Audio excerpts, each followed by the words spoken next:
शुकासारिखे पूर्ण वैराग्य जाचे, वसिष्ठा परिज्ञान योगेश्वराचे.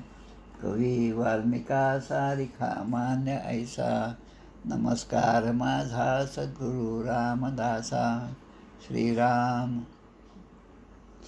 मला वाटते अंतरी त्वा वसावे, तुझ्या दासबोधासी त्वा बोध व्हावे. अपत्यापरी पाववी प्रेमग्रासा, महाराज या सद्गुरु रामदासा. जय जय रघुवीर समर्थ. श्रीकृष्ण गोविंद हरे मुरारे, हे नाथ नारायण वासुदेव. प्रद्युम्न दामोदर विश्वनाथ, मुकुंद विष्णोर्भगवन् नमस्ते. सच्चिदानन्दरूपाय विश्वोत्पत्त्यादिहेतवे, तापत्रय विनाशाय श्रीकृष्णाय वयं नमः. कृष्णाय वासुदेवाय हरये परमात्मने, प्रणतक्लेशनाशाय गोविन्दाय नमो नमः. वसुदेवसुतं देवं कंसचाणूरमर्दनं, देवकी परमानन्दं कृष्णं वन्दे जगद्गुरुं. कृष्णकमलपत्राक्षं पुण्यश्रवणकीर्तनं, वासुदेवं जगद्योनिं नौमि नारायणं हरिं. कृष्ण कृष्णेति कृष्णेति यो मां स्मरति नित्यशः, जलं भित्त्वा यथा पद्मं संसाराद् उद्धराम्यहम्. कृष्णाय वासुदेवाय देवकीनन्दनाय च, नन्दगोपकुमाराय गोविन्दाय नमो नमः. नमः पङ्कजनाभाय नमः पङ्कजमालिने, नमः पङ्कजनेत्राय नमस्ते पङ्कजाङ्घ्रे. गोपाल कृष्ण भगवान की जय. ज्ञानं परमगुह्यं मे यद्विज्ञानसमन्वितं, सरस्यं तदङ्गं च गृहाणगदितं मया. यावानहं यथा भावो यद्रूपगुणकर्मकः, तथैव तत्त्वविज्ञानमस्तु ते मदनुग्रहात्. अहमेवासमेवाग्रे नान्यञ्जत् सदसत्परं, पश्चादहं यदेतच्च यो वशिष्येत सोऽस्म्यहम्. ऋतेर्थं यत् प्रतीयेत् न प्रतीयेच्चात्मनि, तद्विद्यादात्मनो मायां यथा भासो यथा तमः. यथा महान्ति भूतानि भूतेषु चावचेष्वनु, प्रविष्टान्यप्रविष्टानि तथा तेषु न तेष्वहम्. एतावदेव जिज्ञास्यं तत्त्वजिज्ञासुनात्मनः, अन्वयव्यतिरेकाभ्यां यत् स्यात् सर्वत्र सर्वदा. एतन्मतं समातिष्ठ परमेण समाधिना, भवान् कल्पविकल्पेषु न विमुह्यति कदाचित्. गोपाल कृष्ण भगवान की जय. दशमस्कंध पूर्वार्धाची अवतरणिका. दशमस्कंधी प्रथमोध्यायी. वसुदेव देवकीचे पाही, कंसमारी पुत्र सहायी, शिशु हत्यारा महान. भगवंताचा गर्भप्रवेश गर्भस्तुती द्वितीयोध्यायास. श्रीकृष्ण प्रगटला तृतीयास. योगमाया भविष्य चतुर्थी. पंचमात जन्मोत्सव गोकुळी, पूतना षष्ठात उद्धरली, शकट तृणावर्तोद्धार कथा केली सप्तमा माझे. अष्टमी नामकरण बाललीला, नवमी श्रीकृष्ण उखळी बांधिला, दशमी यमरार्जुन उद्धरला, एकादशी तारिले वत्स बक, आघासुरोद्धार द्वादशी, ब्रह्मा मोहनाश त्रयोदशी, ब्रह्माद्वारा स्तुती चतुर्दशी, पंचदशी धेनुक कालिया युद्ध, षोडशी कालियाशी प्रसन्न, सप्तदशी त्याचे पूर्वकथन, दावानली वाचती व्रजजन, अष्टादशी प्रलंब तारला, एकोणविंशी व्रजानल शांती, विसात शरद ऋतू कथाती, 21व्यात अन्योक्ती वेणुगीत, चिरहरण 22शी, यज्ञपतीवरी कृपा 23शी, इंद्रयज्ञ निवारण 24शी, पंचविशी गोवर्धनोद्धारण, श्रीकृष्ण चर्चा 26शी, श्रीकृष्णाभिषेक 27शी, नंद बंधमुक्ती 28शी, 29शी रासलीलारंभ, गोपी विरह 30, गोपिका गीत 31, गोपीशी कृष्णदर्शन 32, महारास 33शी, चंद्र सुदर्शन शंख चुडोद्धार 34शी, युगलगीत 35शी, अरिष्टोद्धार अक्रूर गमन 36शी, 37शी केशी व्योमोद्धार, अक्रूर ब्रजयात्रा 38शी, मथुरागमन 39शी, श्रीकृष्णस्तुती 40शी, 41शी मथुरा प्रवेश, कुब्जेवर कृपा धनुष्यभंग, कंस व्याकुळता 42शी सांग, कौलोयोद्धार मल्लयुद्ध रंग 43 निवेदला. चाणूर मुष्टिक कंसोद्धारण 44व्यात कथन. कृष्ण बलराम सूत्रबंधन गुरुकुल प्रवेश 45. उद्धव व्रजयात्रा 46.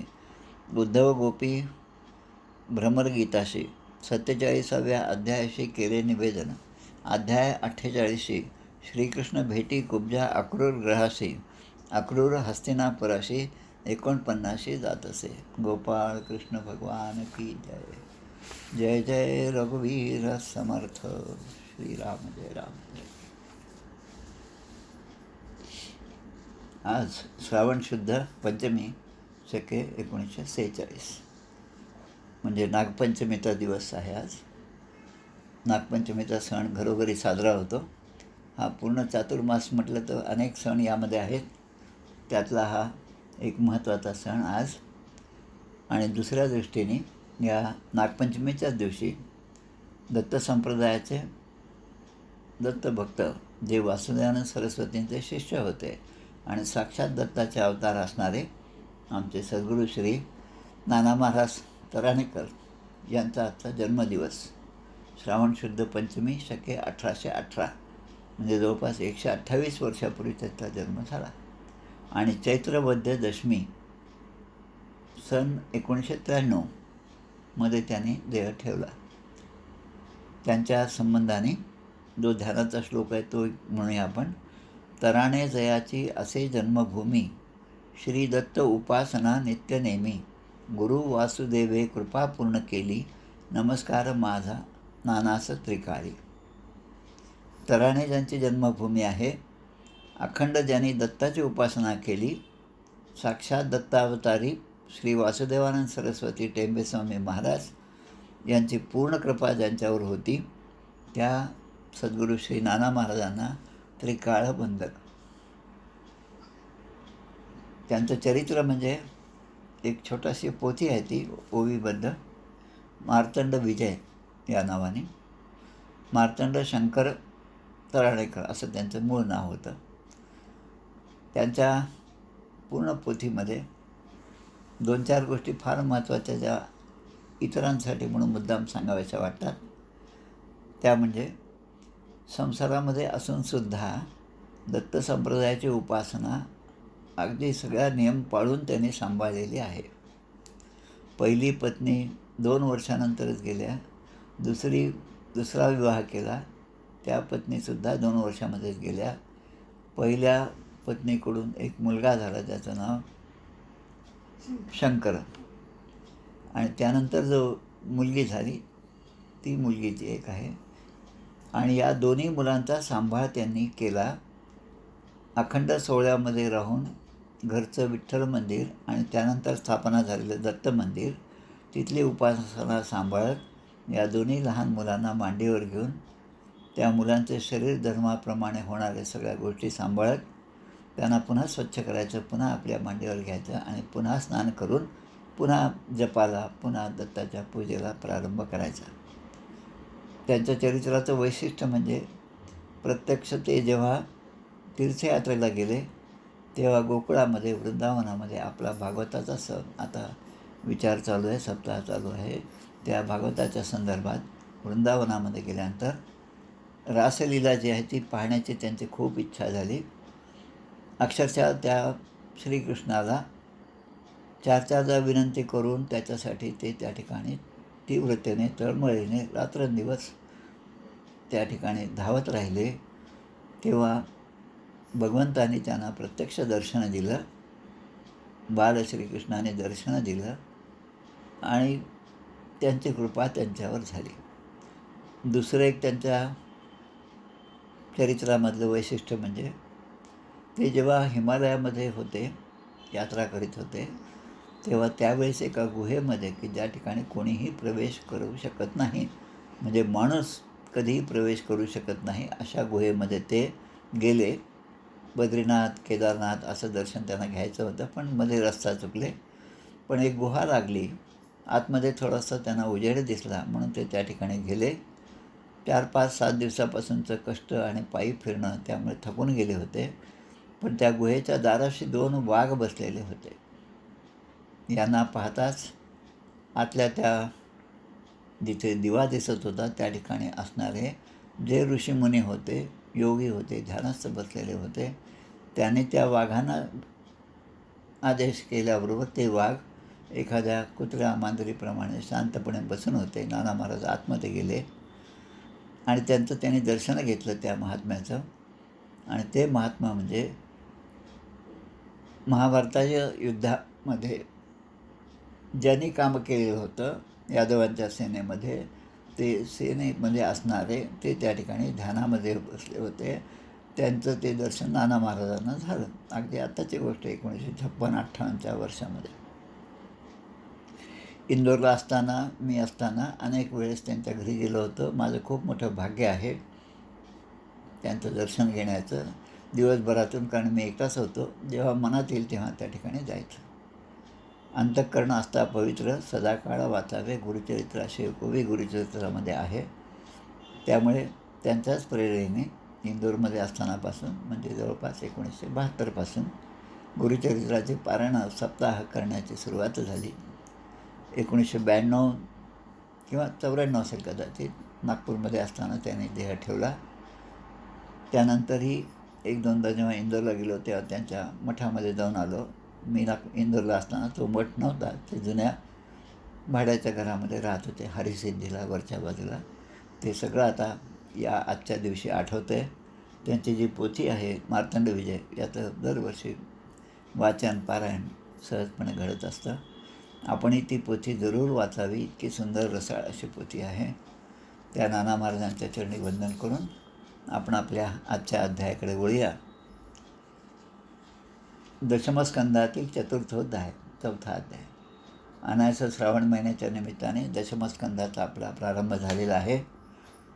मागच्या अध्यायामध्ये आपण पाहिलं भगवंताचा जन्म कारागृहामध्ये झालेला आहे. भगवंताने चतुर्भुज रूपामध्ये देवकी आणि वसुदेवाला दर्शन दिलेलं आहे.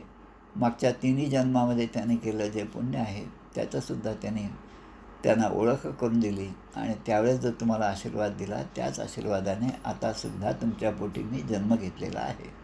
मुलगा चतुर्भुज रूपामध्ये असल्यामुळे आणि कारागृहामध्ये असल्यामुळे सगळीकडे पहारे आहेत वगैरे, आणि म्हणून वसुदेव आणि देवकी यांच्या विनंतीवरून भगवंताने छोट्या बाळाचं रूप धारण केलं आणि भगवंताचे आदेश होते की मला तुम्ही गोकुळामध्ये नेऊन ठेवा. आता ज्यांच्या मांडीवर भगवंत आहे, ज्यांच्या हातामध्ये भगवंत आहे, ज्यांच्या टोपलीमध्ये भगवंत आहे, त्यांना असलेल्या लोखंडाच्या बेड्या ह्या आपोआप निसटून गेल्या. जी माया माणसाला जखडून ठेवती, पण भगवंताची प्राप्ती झाल्यानंतर त्या मायेचा कसा निराश होतो हे यातून आपल्याला लक्षात येतं. जाताना खूप मोठा पाऊस पडत आहे, पण प्रत्यक्ष भगवंतावर पाण्याचा वर्षाव, पाणी पडू नये याच्यासाठी मोठे भाऊ असणारे बलराम आणि त्यांच्या पूर्वीचं रूप असणारे शेष, याने शेषाने मोठा फणा त्यांच्या मस्तकावर धारण केला. त्यामुळे वसुदेव आणि त्या छोट्या बाळाला कुठल्याही प्रकारचा पावसाचा त्रास झाला नाही. यमुना नदी प्रत्यक्ष दुथडी भरून वाहत होती, पण यमुना नदीने सुद्धा विचार केला. ती यमुना म्हणजे प्रत्यक्ष यमदेवाची बहीण असणारी यमुना, तीच पुढे भगवंताची पत्नी कालिंदी झालेली आहे आणि तिने त्यांना वाट करून दिलेली आहे. गोकुळामध्ये गेल्यानंतर त्या ठिकाणी जे आमच्या नंदपत्नी आहेत यशोदा माता, तोपर्यंत त्यांच्या ठिकाणी एका मुलीने जन्म घेतला होता. यशोदा मातेलाही माहीत नाही की ही मुलगी आहे का मुलगा आहे. त्या प्रसव वेदनेमध्ये त्या बेशुद्धच होत्या. नंदबाबांच्याकडे गेल्यानंतर याने ते दार उघडलं काय ते उघडच होतं. त्याने आत प्रवेश केला, या छोट्या बाळाला तिथे ठेवलं आणि त्या मुलीला घेऊन ते पुन्हा टोपल्यात घातलं आणि पुन्हा आपल्या कारागृहामध्ये ते परत आले. आता जेव्हा मायाचा स्वीकार केला, योगमायेला घेऊन आले, तेव्हा मायेची बंधनं आपोआप पडली. पुन्हा हातापायाला त्या सगळ्या साखळ्या बांधल्या गेल्या, दरवाजे सगळे बंद झाले, पहाराकरी जे ते सगळे जागे झाले. आणि आता त्यांनी त्या छोट्या मुलीला आणून देवकीच्या बाजूला तिला झोपवलं. आता मायाच असल्यामुळे तिथे झोपवल्याबरोबर आत्तापर्यंत तिने कधी आवाज केला नव्हता, पण आता तिचं खऱ्या अर्थाने काम सुरू झालं, आता रडणं सुरू झालं. आता रडणं कशासाठी? कंसाला कळलं पाहिजे म्हणून.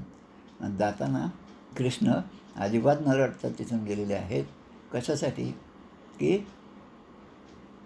परित्राणाय साधूनां विनाशाय च दुष्कृतां, हे ब्रीद पूर्ण करण्यासाठी, खरं करण्यासाठी भगवंताचा अवतार झालेला. त्यामुळे जाताना कुठल्याही प्रकारचा आवाज नाही. पण मायेचं पटल सगळ्यांवर असल्यामुळे सगळे पहारेकरीसुद्धा झोपलेले आहेत, सगळी बंधनं तुटून पडलेली आहेत. आणि जेव्हा परत आले तेव्हा पहारेकरी जागे झाले आणि या मुलीचा आवाज ऐकल्याबरोबर द्वारपालसुद्धा उठले आणि ते ताबडतोब कंसाकडे गेले. ते तू तूर्णम उपव्रज देवक्या गर्भजन्म तत्, देवकीला मूल झालं आहे हे लक्षात आल्याबरोबर ते सगळी माणसं पळत पळत कंसाकडे गेली.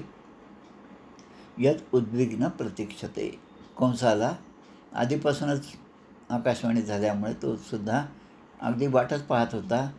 प्रतीक्षते, यत उद्विग्न प्रतीक्षते, उद्विग्न मनाने तो सुद्धा वाटच पाहत होता की कधी या देवकीला मुलगा होईल आणि तो मला मारणार आहे म्हणून तो आतुरतेने वाट पाहत.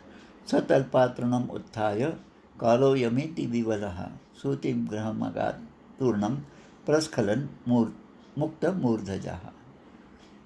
आवाज ऐकल्याबरोबर तो लगबगीने आपल्या पलंगावरून उठला आणि सूतिकागृहाकडे, त्या कारागृहाकडे जाण्यासाठी निघाला.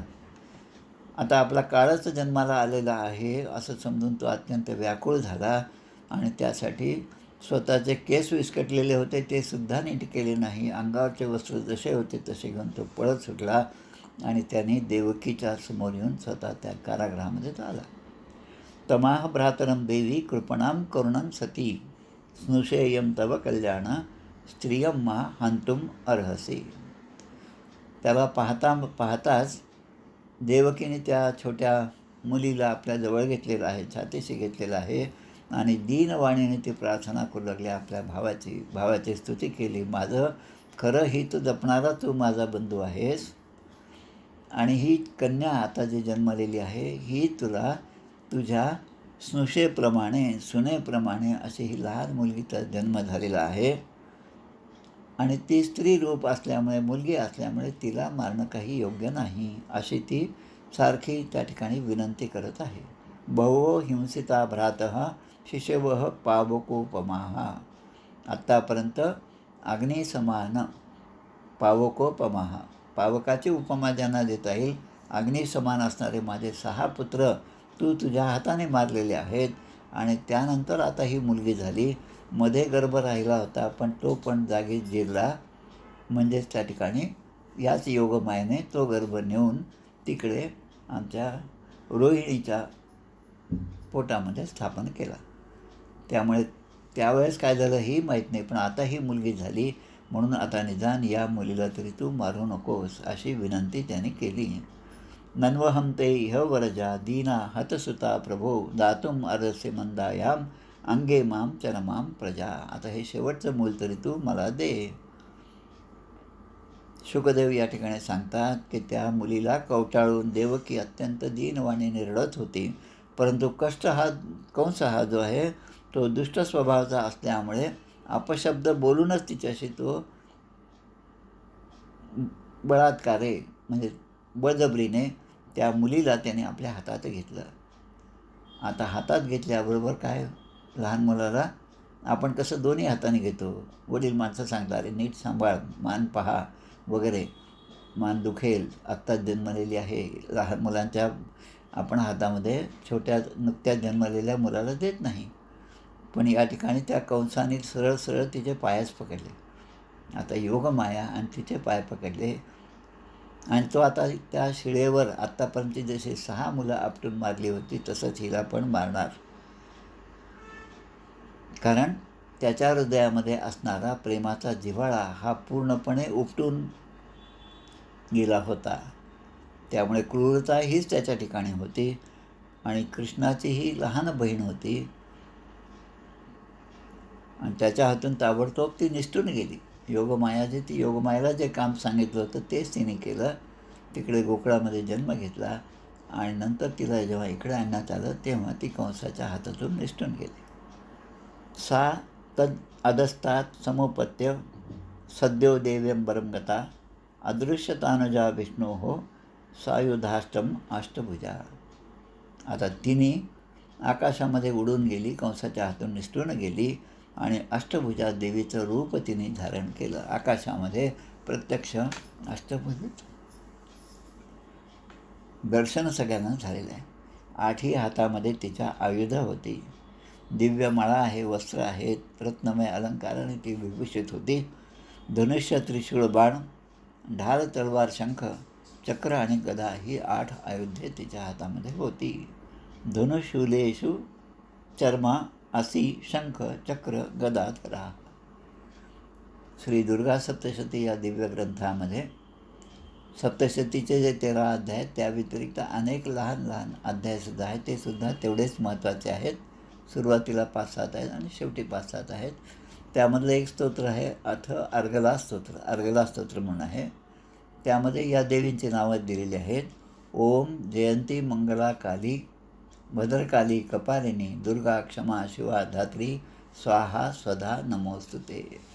ही जी योगमाया आहे जी आकाशामध्ये निघून गेली आणि तिने ते देवीचं रूप धारण केलं, अष्टभुजा झाली, ती आता कंसाला म्हणू लागली किं मया हतया मंद जातः खलु तवांतकृत यत्र क्व वा पूर्वशत्रुर मा हिंसी कृपणान वृथा इति प्रभाषितं देवी माया भगवती भुवी बहुनाम अनिकेतेषु बहुनामा बभूवः.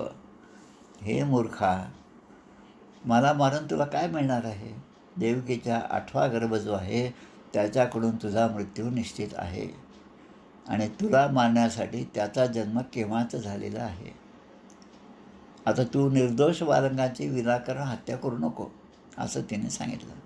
इति प्रभाषितं देवी. आणि ते ऐकून ती देवी तिथून अंतर्धान पावली आणि पृथ्वीवर पुन्हा तिने निरनिळ्या नावांनी या ठिकाणी ती प्रसिद्ध झाली. देवकीं वसुदेवंच विमुच्य प्रश्रितो अब्रवीत. आता यावेळेस कंसाच्या लक्षात आलं की आता अष्टमगर्भ जो आहे तो तर जन्माला आलेला आहे, त्यामुळे माझा मृत्यू अटळ आहे. आता इकडे या दोघांना मी आत्तापर्यंत कारागृहामध्ये टाकलेलं होतं आणि थोडीशी उपरतीसुद्धा त्याच्या ठिकाणी झाली. प्रत्यक्ष योगमायेचा स्पर्श त्याला झाला. त्याने तिचे पायसुद्धा पकडले, चरण पकडले आणि त्याच्यामध्ये थोडा थोडा फरक दिसायला लागला आणि लगेच त्याचं बोलणंसुद्धा बदललेलं आहे. सत्संगतीचा प्रवाह जो आहे त्या क्रूर कृष्णावर कंसावर सुद्धा कसा पडला. अहो भगिन्य अहो भाम मया वाम बत पापमना पुरुषाद इवापत्यम बहु हिंसिता सुता. आपल्या बहिणीला आणि भाम म्हणजे मेवण्यांना, भगिनी आणि भाम मया वाम बत पापमना, आत्तापर्यंत मी खूप पाप केले आहे असं कंस त्यावेळेस त्या दोघांनाच म्हणत आहे. आणि इतकंच नाही पण हिंसीचा सुताहा, तुम्हाला झालेल्या 6 पुत्रांना मी निर्दयीपणे मारलेला आहे. आता उपरती नुसती झाली नाही पण प्रत्यक्ष अध्यात्मच त्याच्या डोक्यामध्ये शिरलं. त्याचंच आता हे काही ओवे आहेत या ठिकाणी. त्यक्त करुणा त्यक्त ज्ञाती सुहृद खलाहा कान लोकान वै गमिष्यामी ब्रह्मदेव मृत श्वसन. मी आत्तापर्यंत अनेक पाप केले आहे, इतका मी दुष्ट आहे की माझ्यामध्ये करुणेचा लवलेशसुद्धा नाही. त्यामुळे आता मला हा देह सोडल्यानंतर कोणत्या नरकात जावं लागेल हे सुद्धा सांगता येत नाही. दैवम अप्य नृतं वक्ते न मर्त्या एव केवल. मर्त्या म्हणजे या मृत्यूलोकामध्ये जन्म घेणारा जीव अनेक वेळा खोटं बोलत असतो. आपणही अनेक वेळेस खोटं बोलत असतो. किंबहुना त्यावेळेस त्या क्षणी खोटं बोलण्यातच आपलं सुख आहे किंवा आपल्याला आनंद आहे, आपलं समाधान आहे असं आपल्याला वाटतं आणि खोटं बोलून आपण ती वेळ टाळून नेतो. पण आता कंस लगेच म्हणतो की आपणच फक्त खोटं बोलतो असं नाही, पण प्रत्यक्ष देवसुद्धा खोटं बोलतो. आकाशवाणीसुद्धा खोटं बोललेली आहे. 8वा गर्भ मला मारणारं हे सांगितलं. 6 गर्भ जे होते त्यांना तर मी स्वतः मारलं आणि 7वा मी मारायला गेलो तर तो मात्र तो पोटातच जिरला. म्हणजे देवसुद्धा खोटं बोलला असं त्याचं म्हणणं. आणि मग शेवटी आता 8वा जो आहे त्याला मोजायला गेलं तर हा 8वा असेल, तर हा मुलगा न होता ही मुलगी झाली, आदिमाया होती. त्यामुळे देवच न मर्त्या एव केवलम, देव अप्या अनृतम भक्ती, देवसुद्धा खोटं बोलतो, अनृत म्हणजे खोटं बोलतो. महाशौततम महाभागवात आत्मजान स्वकृतम भुजा दंतवोन सदैकत्र दैवाधीनास्तदा सते. पण तो आपल्या बहिणीला आणि आपल्या भावजींना म्हणतो, तुम्ही दोघंही महात्मे आहात, आपल्या पुत्रांसाठी तुम्ही शोक करू नका.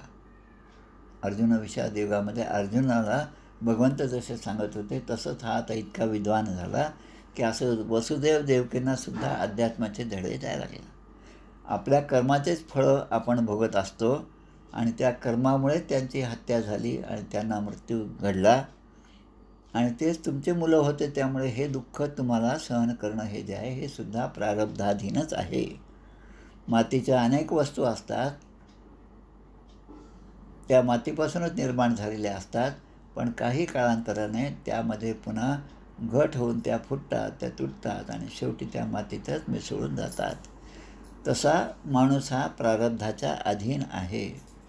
सर्व काळ आपण एक दुसऱ्यांच्या सोबत राहू शकत नाही. संयोग होतो, जेव्हा संयोग होतो तेव्हा वियोग हा होणारच आहे. पण जे लोक हे तत्त्व जाणत नाहीत आणि शरीरालाच प्राधान्य देतात, त्यामुळे आपल्या पुत्रादी वगैरे जे काही आपले नातेवाईक आहेत त्यांचा संयोग होताना त्यांना आनंद होतो आणि वियोग होताना मात्र अत्यंत दुःख होतं. पण या संसारातून कोणाचीही सुटका होत नाही. देह वियोग वियोगौ च संस्कृतीर न निवर्तते, यातून सुटका कोणाचीच होत नाही. तस्मात भद्रे स्वतनयान मया व्यापादितान अपि. जसं अर्जुनाला गीता सांगावी लागली तसं या ठिकाणी या कंसाला काही न सांगताच आता तो विद्वानाप्रमाणे सांगायला लागला. मानुषोच यत सर्व. त्यामुळे तुम्ही दोघेही कुठलाही शोक करू नका, कारण सगळं प्रारब्धालाच अधीन असल्यामुळे हे सगळं माणसाला भोगावं लागतं. समर्थ आपल्याला सांगतात, देवाच्या इच्छेने वर्तावे, देव करील ते मानावे, मग सहजती स्वभावे कृपाळू देव. असा 100% भाव असला पाहिजे की घडणारी प्रत्येक गोष्ट जी माझ्या हिताची असेल किंवा अहिताची पण असेल, मला 4 पैसे जास्त मिळाले हे जेवढं आनंदाचं आहे, तसंच माझ्याजवळचे पैसे आता चोरीला गेले त्यामुळे आता मी निर्धन झालो, पण तो निर्धन होण्यामध्ये सुद्धा भगवंताचीच कृपा आहे. इथपर्यंतचा विचार माणसाच्या ठिकाणी आला तर त्याला ते अध्यात्म काहीतरी पचलं असं म्हणावं लागेल. तर तोपर्यंत शरीराकडून होणारं प्रत्येक कर्तव्य किंवा एखाद्याला मारणारा मी आहे किंवा मरणारासुद्धा मी आहे असा विचार आपण जर करून घेतला तर त्यामध्ये की क्षमध्वम मम दौरात्म्यम, कंस सांगतो की माझं दौरात्म्यम म्हणजे माझी दुष्टता जी आहे त्याला तुम्ही क्षमा करा. साधवो दीनवत्सला, तुम्ही दोघेही दीनवत्सल आहात आणि त्यामुळे तुम्हाला मी या कैदेतून मुक्त करत आहे असं म्हणून त्यांना मुक्त केलेलं आहे. भ्रातू सम अनुतप्तस्य. आता आपल्या भावाचं अनुतप्तस्य म्हणजे पश्चाताप झालेला पाहिला आणि वसुदेव आणि देवकींना थोडंसं तरी समाधान झालं की आता तरी हा आपला भाऊ जो दुष्ट होता तो चांगल्या मार्गाला आला, ह्याच्या चांगल्या गोष्टी अध्यात्माच्या करत आहे हे पाहून त्यांचा रागसुद्धा मावळला. त्यावेळेस हसून वसुदेव त्याला म्हणाले, एवमेतन महाभागव यथा वदसी देहिनाम. तू म्हणतोस ते अगदी खरं आहे की अज्ञानामुळेच जीवाला शरीर इत्यादीवर प्रेम जडतं. हे माझं शरीर आहे, माझं माझं असं तो म्हणतो, हे केवळ अज्ञानामुळेच आहे. त्याच्या अज्ञानामुळेच माणसाच्या ठिकाणी आप-पर भाव निर्माण होतो. अन्यथा तो जर भगवंताशी एकरूप झाला तर दुसरं भगवंताशी या जगामध्ये दुसरं कोणीच नाही ही दृष्टी त्याला प्राप्त झाली तर मग आप नाही आणि पर नाही, हा माझा नाही, हा दुसरा नाही. पण लोक शोक हर्ष भय द्वेष लोभ मोह मदान्वितः. शोक हर्ष भय द्वेष लोभ मोह आणि मदाने लोक आंधळे होतात आणि स्वतःचा स्वार्थ जपण्यासाठी प्रयत्न करत जातात. पण त्यांना या गोष्टीचं भान नसतं की आपण चुकत आहोत. शुकदेव या ठिकाणी म्हणतात की वसुदेव आणि देवकी कंसाशी बोलले तेव्हा त्यांची अनुमती घेऊन कंससुद्धा आता आपल्या महालाकडे निघून गेला. आता ती रात्र तर कशी तरी उलटून गेली. सकाळी उठल्याबरोबर पुन्हा याची देहबुद्धी जागी झाली. पुन्हा क्रूर कर्म त्याच्या मनामध्ये प्रवेश केला. त्याने आपल्या सगळ्या मंत्र्यांना बोलवलं. तेभ्य आचष्टतच सर्वं यदुक्तम योगनिद्रया. सगळे मंत्री जवळचे जेवढे असतील ते सगळे आले आणि त्यांना काल घडलेली सगळी घटना सांगितली. योगमाया, तिला मी मारलं पण ती उडून गेली. तिने मग सगळं हे सांगितलं, हे सगळं कथा सांगितली. आता मंत्री जे असतात ते काही फारसे शहाणे नसतात असं श्रीमद भागवतामध्ये सांगितलं. आकर्ण्य भर्तुर गदितम तमुचुर देव शत्रवहा देवान प्रतिकृतामर्षाम दैतेयाम नाते कोविदा. मंत्री फारसे शहाणे नसतात, पण राजाला चांगलं वाटावं म्हणून राजाच्या मनाप्रमाणे ते बोलत असतात. पण जे मंत्री चांगले असतात ते मात्र राजालासुद्धा विरोध करतात. विदुरांनीसुद्धा धृतराष्ट्राला असाच विरोध केलेला आहे की या दुष्ट दुर्योधनामुळे आपलं राज्य नाहीसं होण्याची वेळ येत आहे. त्यामुळे या दुर्योधनाला तू आवर घाल असं जेव्हा ते म्हणाले तेव्हा तो धृतराष्ट्रसुद्धा पुत्रप्रेमाने आंधळा झाल्यामुळे त्या आपल्या भावालासुद्धा बोलला. तेव्हा त्याने राज्याचा त्याग केला. आता जे मंत्री आलेले होते त्या बैठकीसाठी ते मंत्रीसुद्धा आता राजाच्या बाजूनेच बोलायला लागले, कंसाच्या बाजूने बोलायला लागले. ते म्हणतात, राजा तुझी इच्छा असेल तर आत्ताच्या आत्ता आम्ही सगळं शक्तीनुसार सगळ्या आपल्या राज्यामध्ये फिरतो आणि जी जी लहान मुलं जन्माला आलेली आहेत त्या सगळ्यांचा वध करतो, त्यांना मारून टाकतो. जे 10 दिवसाच्या आतील आहेत त्यांना मारतो.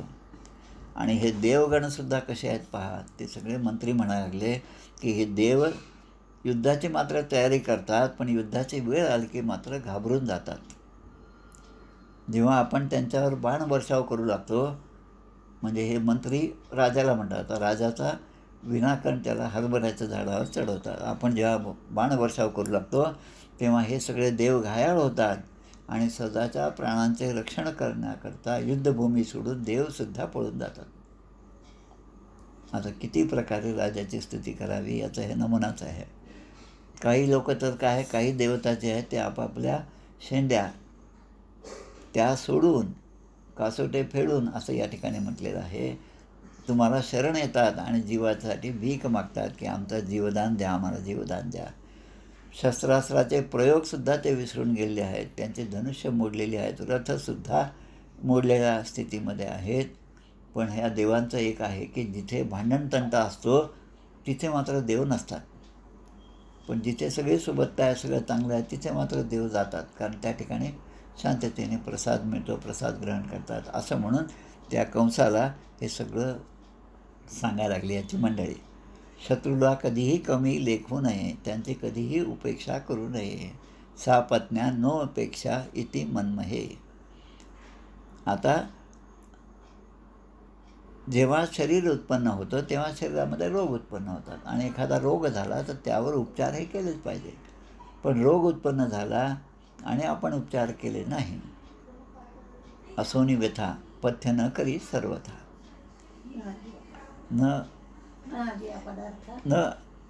न मिळे आलिया पदार्था तो एक मूर्ख.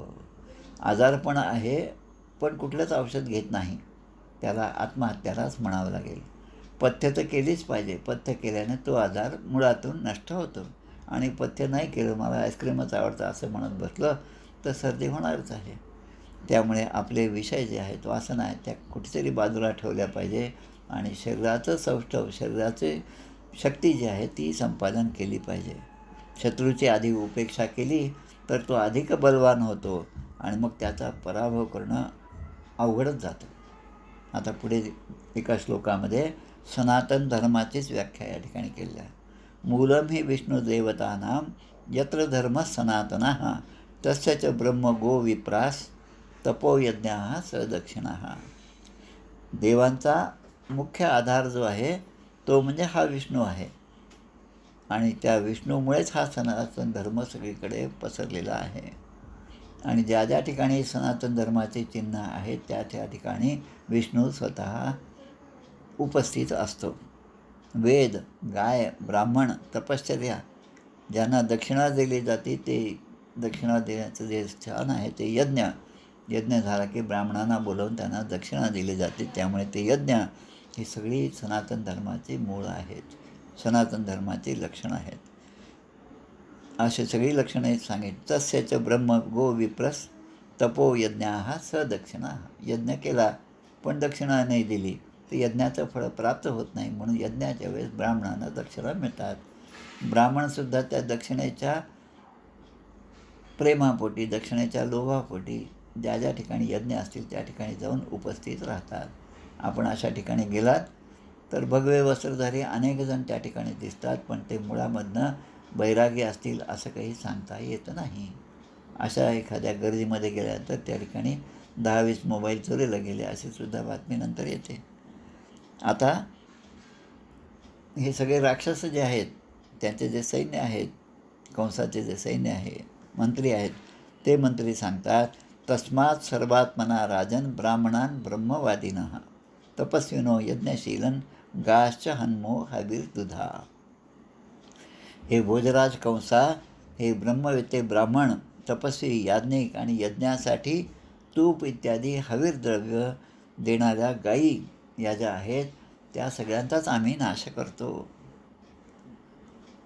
म्हणून सनातन वैदिक हिंदू धर्म की जय. प्राणियों में सद्भावना हो, विश्व का कल्याण हो, असं जे आपण अनेक ठिकाणी ऐकतो. या ज्या प्रार्थना आहेत, हा जो जयघोष होत असतो, याचं मूळ असणारे आपले करपात्रीजी महाराज. त्यांचा इतिहास आपण शोधा करपात्रीजी महाराजांचा. करपात्रीजी महाराजांनी यासाठी स्वतःचं बलिदानसुद्धा दिलेलं आहे. ब्राह्मण, गायी, वेद, तपश्चर्या, सत्य, इंद्रिय दमन, मनोनिग्रह, श्रद्धा, सहनशीलता आणि यज्ञ ही प्रत्यक्ष जे गोष्टी आहेत ती म्हणजे प्रत्यक्ष विष्णूचंच शरीर आहे. आणि मग अशा गायींचा वध करणं, अशा ब्राह्मणांचा वध करणं हे महापाप आहे. अयं वै तद्वधोपायो यदृशीणां विहिंसनम.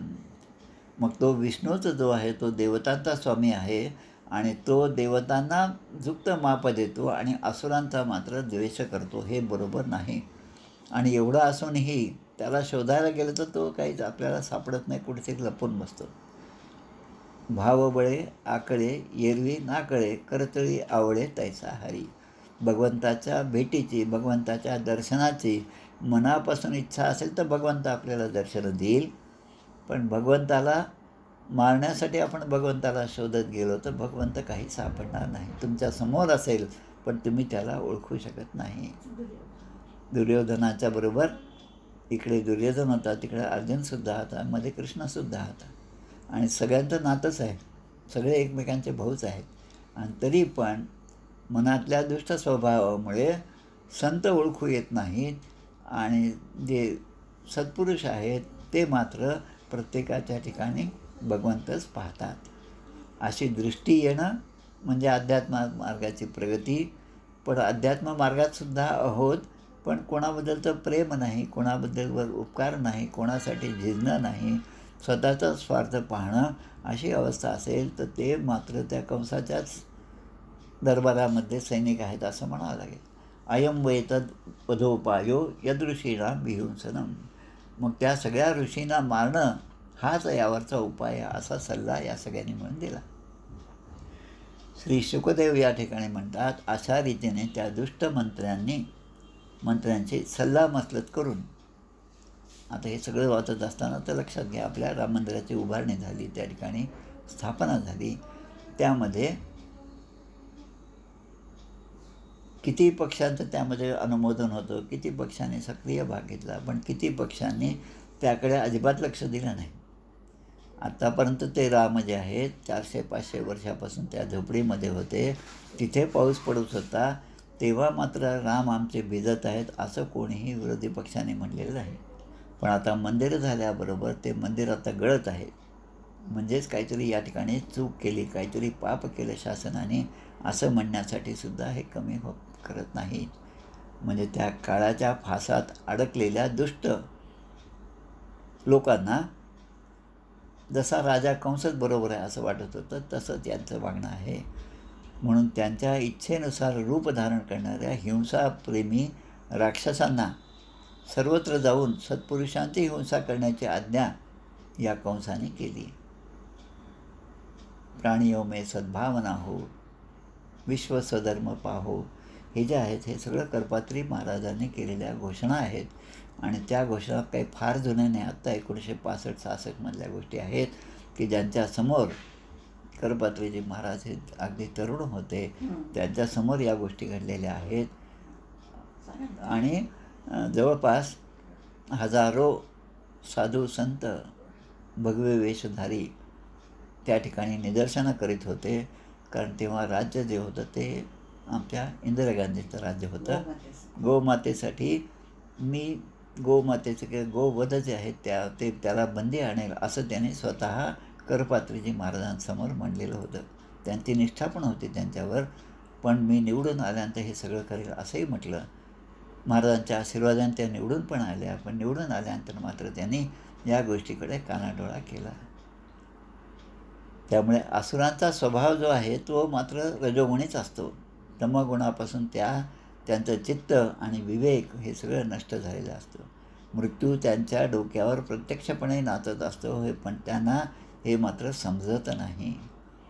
आणि म्हणून ते नेहमीच संतांचा द्वेष करतात.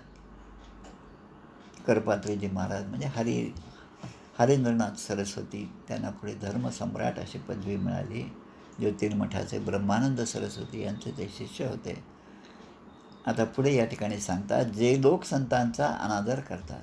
करपात्रीजी महाराजांनी त्यावेळेस जे मरून पडले होते, कारण त्यावेळेस काय म्हणतात गोळीबाराची पण ऑर्डर दिली होती.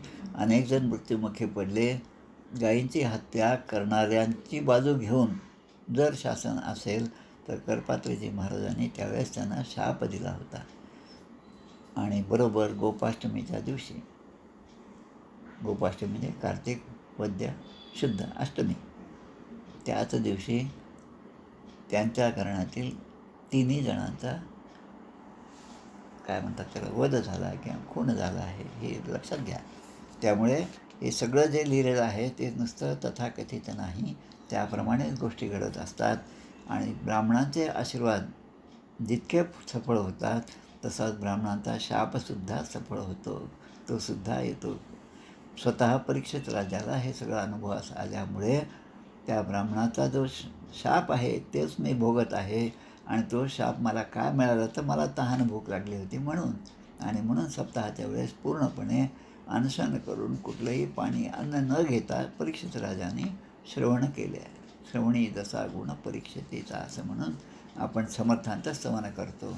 अशा परीक्षित राजाला मोक्षप्राप्ती जी आहे ती श्रीमद भागवताच्या कृपेने झाली.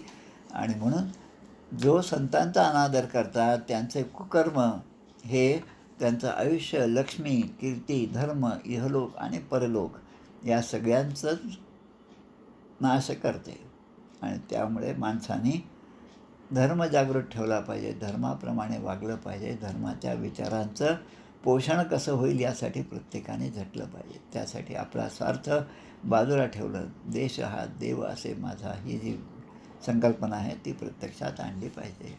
इथे श्रीमद्भागवते महापुराणे पारमहंस्यां संहितायां दशमस्कंदे पूर्वार्धे चतुर्थोऽध्यायः. श्रीकृष्णार्पणमस्तु.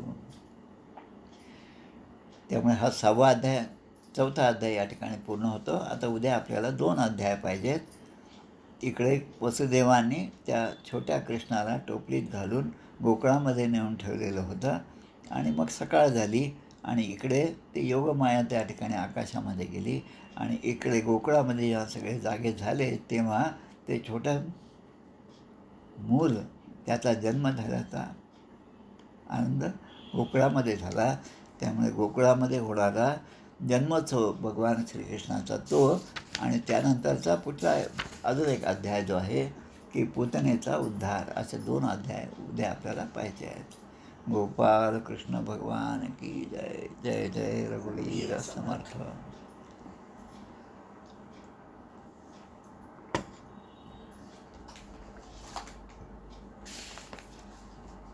जय हो जय श्री भागवता, आरती करी तुझ भगवंता.